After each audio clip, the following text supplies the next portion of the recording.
আসসালামু আলাইকুম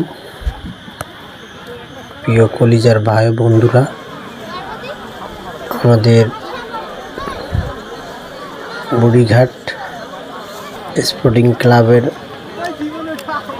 উদ্যোগে একটি টুর্নামেন্ট ছাড়ছেন ফুটবলের। এই টুর্নামেন্টের আজকে স্পোর্টিং ক্লাব বনাম কল্যাণপাড়ার খেলা আয়োজন হচ্ছে।